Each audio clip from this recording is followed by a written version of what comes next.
I, like many of you, have been teaching long enough that I have used an actual chalkboard, a whiteboard, an overhead projector, a regular projector, some type of smartboard that was way too confusing for me to ever use, and eventually a smartboard that did not require any extensive training and was the perfect fit for me. Today I want to talk about 5 easy ways to use a smartboard in your classroom. But I'd first like to thank Samsung for sponsoring this video. Now let's get into it.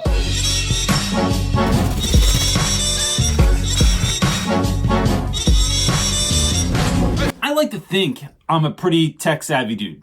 I mean, at home, I'm always fixing video game issues, internet issues, tablet issues, TV issues. I've sort of like by necessity become the tech guy in the Reynolds household. But at school, it is a way different story. The first time I ever got a smartboard, I felt like I needed to have some sort of special certification to even be able to use it. Because the problem was that the school ordered the smartboards, but they didn't order the week of professional development that we needed to learn how to use the smartboard, which just really makes you feel bad and like you're not smart because you can't use a smartboard. So before we get into this video, pro tip, look, don't get a smartboard that takes a week of professional development to learn how to use it. So that's why today I want to talk about 5 easy ways to use a smartboard. And the first thing I want to talk about is how you can use your smartboard to take your students on virtual trips to just about anywhere. Now, like many of you, my school dreams on a budget, but I don't want that to limit my students' learning experience. So whenever we're getting ready to read a book or jump into a lesson, I try to think of the most immersive experience I can to introduce new material. And one of the ways to do that without ever having to leave your own classroom is to do virtual tours with your smartboard. Sometimes those are really cool, 360-degree tours. Sometimes they're in video format, and sometimes it's just walking students through a series of images on your board. And I shouldn't say just, because that is where it gets really cool. So in our classroom, we have an 85-inch Samsung interactive board. So when I click the bottom menu, I can make a film go over the screen. And that means I can now write on here and do whatever I want on the board to make sure that students are tracking what I'm saying in class. So if I want kids to know that this magnificent structure was built in 1599, that the audience members that participated and stood on the ground were known as the groundlings, and they only paid 1 penny to come into the show, but they had to stand for the entirety, without bathroom breaks, of the whole entire play. That when they created the stage, they created the heavens above the stage on the ceiling, and they decorated with all the zodiac signs. I can show kids that the 2 pillars in front of the stage were 28 feet tall and were made out of full oak trees. So by manipulating these images, what we're doing is we're allowing a greater depth of understanding for our visual learners. And for your more kinesthetic learners, you can hand them the writing instrument and have them come up to the board themselves to draw or to write on. And one of my favorite features when allowing students to do that is this. There is a remote connected to the stand that allows you to change the height of the board so that you can meet the heights of students that have unique needs.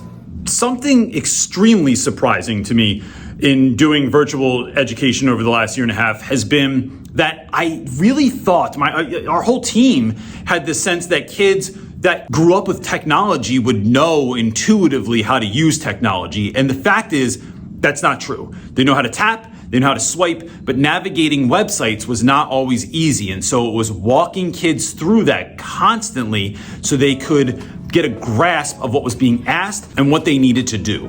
How to do that can be difficult. But when using a smartboard, one of the things I really have begun to love is I can either have my computer beamed up to the smartboard or just connected to the smartboard, or I can have students beam what they're working on up to the smartboard, and then you can throw that film over your board and you can talk to them about, this is where the bold is. This is what I'm asking you to do. I'm asking you to make sure that we are on the right size font. If you want to put a hyperlink in what you're doing, you can find that right here. It's walking students through with visuals on how to navigate websites, and that can just make all the difference, because we have to remember that most students, in my experience anyway, don't always want to ask a question.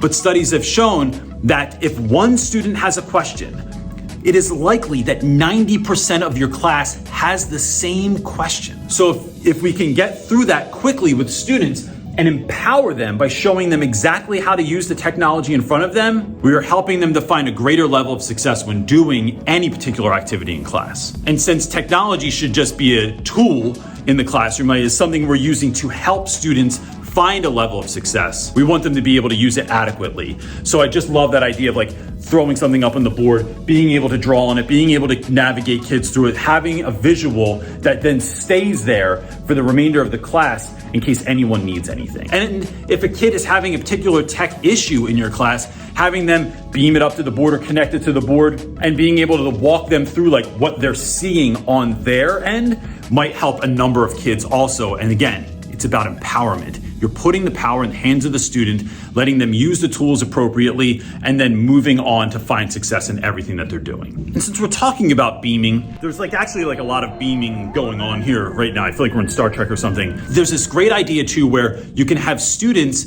take what they're working on at any given moment and connect it to the board. And what that's going to do is help you to show students what they're working on and whether it's good or whether it needs a little bit of help. So here's how we do that. One of the projects we worked on this year that I just loved so much was creating vision boards. And we did this in conjunction with our Of Mice and Men unit. We talked to the students about this idea of a vision board, and if George and Lenny in the story had a vision board, what would that look like? And so kids picked different items that the guys talked about in the book and created a vision board. And then there was a whole nother piece of this project that went along. But whenever kids are working on anything, it helps to know whether you're doing something right or if there's small tweaks to help things go better. And I find that, if kids can get really into the details and really fine tune what they're doing, it just is gonna take their whole project to the next level. So having a student take their project, they put it up on the board, and we can talk about things like if there's too much of a gap between every single picture on here. There's 4 fruit pictures on here. Now I know they named a lot of fruit trees in the story, but do we need to have 4 pictures of fruit or do we get it from just 1 picture of fruit? I had one kid that had 12 different pictures of different kinds of chickens, and it was just a little bit excessive. We didn't eat all those chickens. Now, if there's a written component of what your students are talking about, you can make sure that what they're writing matches up with the picture. You can make sure and ask them to put this in bold or to correct some of their punctuation. You can ask them to create a bigger font size, like you want this to go up to maybe a 20-point font. When they're done, just erase it with your hand, move on to the next thing that someone else is working on. It's not only giving folks in your class a sense of who's doing something right or who's doing something wrong, but it might help them to look at what they're working on so that then they are learning from other people's mistakes and successes, so they are finding a similar sense of success in their own right. In a similar vein, helping kids to sort of annotate text also. So if you are working on a passage from a book, or you're trying to teach students how to read, or how to sound out words, or how to do math problems, in our English class, one of the things we do a lot is annotate what we're doing. And in using a piece of technology like this, here's how you can teach kids how to do that as well. Annotating is a great way to get students to understand sometimes why an author does a particular thing, why you're using certain words, what kind of feeling they're trying to evoke from a reader. And so when we can illuminate some of these texts, put them up on the board, and this can either be done by just taking a picture of a particular piece of text, a piece of student work, and then projecting it up there, or finding something on your computer and projecting it up there. But in this case, when we were working on Of Mice and Men this year, one of the things we talked about a lot was this sense of imagery, how John Steinbeck was always trying to evoke emotion through imagery. And so putting the text up and then being able to highlight certain passages, underline certain words, having students come up and underline words, so saying how many descriptive words are used on this particular page, just to kind of bring home the point so that kids understood why this was happening or how this was happening. Or I love asking kids, what words actually make you feel something? Or what words can you connect to? Yes, I know how that tastes because they described it this way. Or I know how they felt because they put it this way, and that was so poetic and beautiful. So being able to put something up there helps you take kids through instead of just passively consuming a whole bunch of pages or words or text. You're carefully walking them through to be able to see some of the genius in what you're working on in class. And like I said before, this could be done with math problems, it could be done with helping children learn how to read or learn their letters, or putting something up there about science or history or whatever it is, but you're walking kids through it in this kind of large, bright, in-your-face way that allows the students to interact with it as well.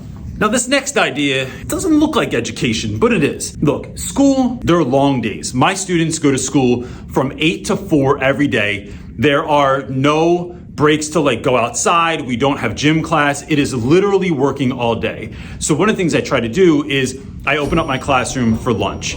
And this year I only have one class that coincides with student lunches. I used to have 2, and I'd eat lunch with about 30 kids every day for 2 periods a day. This year I eat lunch with about 30, 35 students once a day.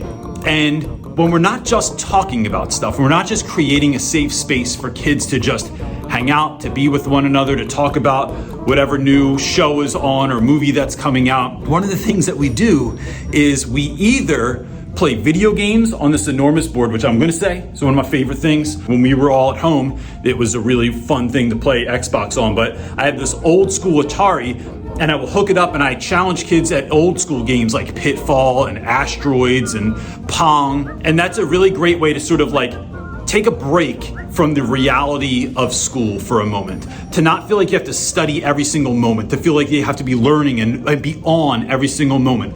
It's a time to just kind of laugh, to have a good time, to challenge one another, to talk trash. Another thing that you can use is an actual paintbrush on the board, and you can set it for either oil paint or for watercolors, and it really, really looks like paint on it. You can see the stroke marks in there.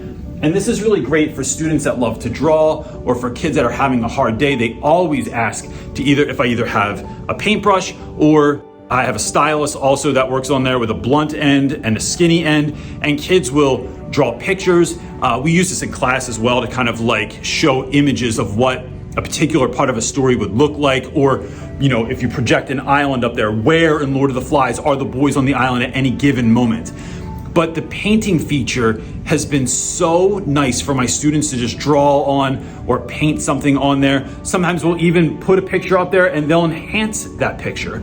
Then you can save these, and it goes to a browser that when that browser pops up, you can actually save student work and then keep it on a whole timeline of all the different things that you've done in class, so that kids can work on something one day and come back and show someone else. If they did something that they thought was funny and they want me to show it in class later, we can pull that information up just by 2 clicks of a little tap on the screen, and it saves that work. Learning any new technology can feel daunting. You all know that I only work with companies or work with brands that I really believe in what they're doing. And so for me, the Samsung Interactive Display is that piece of technology for me that's completely intuitive, that I don't have to think a lot about how to use it or feel obligated to use it, and now I have to learn all the ins and outs and the systems. It is a very, very simple display. It is enormous. I can move it around my room, and that's something I'm going to talk about in a later video. But I think when we start looking at technology in our classrooms, not as something we have to use,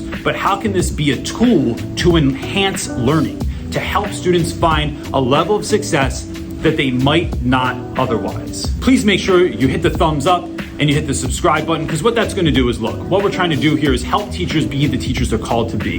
And when you do that, it pushes us up in the algorithm and just helps more folks like you to find more ways to enhance their classrooms and to be that teacher that they're called to be. Anything else we can help you with, you can find us right at realrapwithreynolds.com. And for any more information that you might want about the Samsung Interactive Display, you can go right into the description box below and you'll find everything you could possibly need there. That's it, gang. Peace.